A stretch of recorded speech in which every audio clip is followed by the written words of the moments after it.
Guys, there was some massive news that broke this afternoon, just a couple of hours before we went live. It's coming out of the Atlanta Falcons side of things. Poor AJ can't catch a break. Calvin Ridley has been suspended indefinitely for the entire 2022 season after it's gambling for Calvin Ridley here. He placed a $1,500 bet in total, multiple parlays. This is not good news for the Atlanta Falcons. They're not only gonna have no chance at bringing back Calvin Ridley, he's just done. He is done. He will not be back. How severe is this hit on Calvin Ridley? Because obviously in the baseball world, we've seen Pete Rose. He has been basically blackballed from Major League Baseball. He's not allowed in the MLB Hall of Fame. Calvin Ridley, I feel like this is a little bit different than that. Aaron, what are your thoughts? First thing I think of is stupidity. It's just stupid to think you could get away with this being a high profile athlete like him.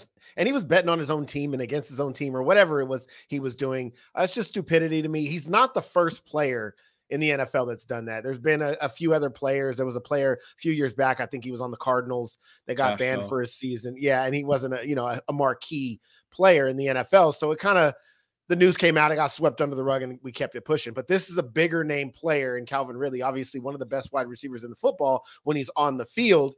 And then we seen him go away last year with, quote, mental health issues. And then this investigation, and we were wondering why Atlanta hasn't decided to move on from him. Well, they were operating in good faith. The fact of the matter is they knew something was going on. They knew about a possible suspension. And here we are in March, right before free agency, right before Atlanta's got to figure out what to do in the draft. And now they find out that their wide receiver is going to be suspended for the 2022 season.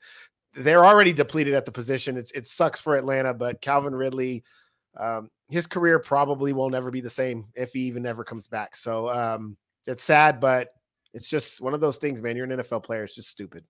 Yeah. Dylan? Yeah, definitely crazy news out of Atlanta. You didn't expect that today. And, this is the time that something like that comes out because everyone's curious, right? He sends out a tweet 2 days ago saying football, like he loves football. And then he sends a laughing emoji to all these trade proposals. And everyone's like, all right, Calvin Ridley's tweeting he loves football. He's going to come back to football. He's ready to go. So everyone's expecting, okay, Calvin Ridley's ready. So teams start calling. They dive into some inside information. The Falcons not really ready to understand and have those conversations with Ridley, whether he's going to play or not.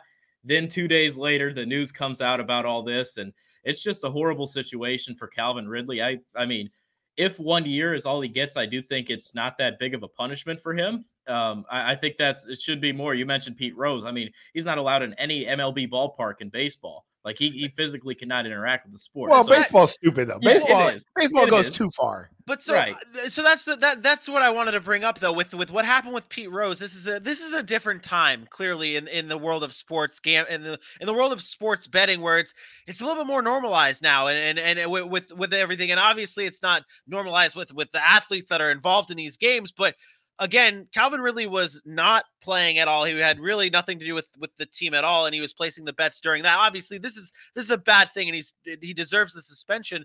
But is 1 year enough, Aaron, or should it be more? I don't like the notion of not being able to like live your life if you're not in the lineup. However, it is a very bad look on the NFL when you are betting on their games. And the reason is because we've already got so many people, so many conspiracy theorists out there about how professional sports are rigged. And then every call in a game, or are your players playing hard enough? And despite him not having a connection or not being on the field, he knows players in that locker room. He has friends on that team, and those things start to come into question. I think the NFL really has to take a long look here and say, we have a team in Las Vegas now. We need to make this punishment as kind of a precedence to make sure this doesn't happen again, especially because it's a marquee guy. I don't think he'll be back after a year. I honestly think it should have been suspended indefinitely, and they'll just kind of evaluate it as they go. The fact of the matter is the NFL cannot afford to have their players betting on games, especially games with teams that they're involved with, because that's going to taint the league, and then it's going to give it a black eye. And the growth of the NFL is so massive that it would just turn that in the other direction, I believe. And so I think they do have to make an example out of Calvin Ridley. Dylan? Yeah, not really much more to touch on here, but just a bad look altogether. I mean, you look at this whole entire situation; it's not good. And to Aaron's point about betting on your own team, that's where it gets dicey for me. That's where I think the suspension should be a little bit more. I mean, you got inside information to that team, whether you believe it or not. You know who's practicing, you know all that. You can shoot out texts and figure out who's in the lineup and things like that with going on the team. And oh, I don't know, so and so's here. We didn't spend the too much time on game prep here, whatever. Oh, we went hard on them. I think we're going to get them. Like, you know, you don't know the insider things going on there. So it's not a good look at all when it comes to betting on your own team, let alone betting in general. So hopefully this isn't something we see more of, but it's definitely not a good look. Yeah, we're gonna keep an eye on everything that's happening with it with this situation with Calvin Ridley in the future. And poor AJ. Our thoughts and prayers go out to AJ and his Can't not only go up his tonight. No, they his, don't. No, they don't. Don't lie to them. Our thoughts and prayers are not going out to AJ. No, we don't care. Atlanta sucks. They're going to still suck. And regardless of whether Calvin Ridley's there or not, guess what? They still suck. I mean, Poor you're not man. wrong. You're not wrong. You know, thoughts and prayers go out to the New England Patriots, who were rumored to be one of the front runners to trade for a Calvin Ridley. How about that? They'll Is that probably okay? still get him. They'll probably reduce the suspension to 3 games. New England will get him. They'll go win a Super Bowl or something. That's just what New England gets. I mean, they got Randy Moss for a 4th round draft pick. So